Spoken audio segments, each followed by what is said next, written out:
companies don't review the proposal sort of across the board. They don't review proposals as often as they should. But if you look at the life cycle and what happens, I think what a company will tend to do is they'll baseline it. At some point, they'll draw a line and say, right, we need a new proposal. They create something sort of new and shiny that gets sent out to the whole sales force and probably does the job quite effectively.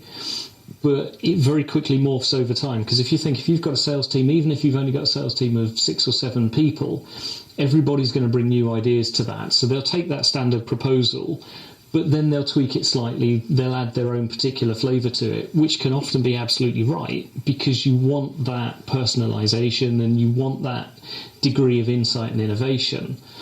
But already now what you've got is a sort of a broadening across the business of what their sales proposal looks like. Then you've got new starters who come into the business who bring in their own new ideas, so they add content in. And then you get all these different versions and different flavours all saved onto the various salespeople's hard drives.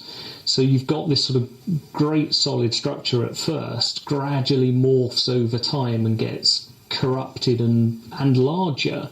Because what we tend to see is people will frequently add into a proposal document, but they don't necessarily take out at the same time. So new stuff gets added in, but it doesn't get trimmed, it doesn't get taken back to actually what were we trying to do in the first place. So almost a year after you put this new proposal document in place, the structure's probably fallen apart. The look and feel is going to be very inconsistent. Every salesperson is doing something slightly different. So all your good intentions have very much vanished.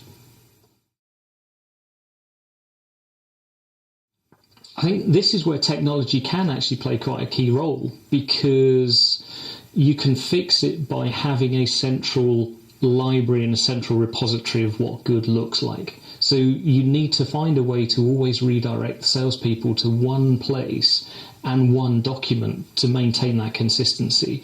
So you need that central repository for sure, but then you need somebody with a responsibility for maintaining that repository, because if you just put the repository in but you don't keep it up to date, the sales guys won't use it. The second they stop using it, the second they start just going back to the previous proposal, not using the repository, it dies and the whole project fails.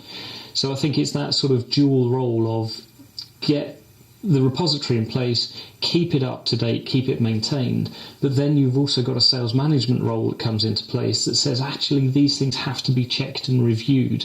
So you have to breed more of a process within the organisation that says, do you know what, we will get people to check this before it goes out. We'll consistently dip into the repository and take a look at what the guys are sending, so that we can also be driving continuous improvement.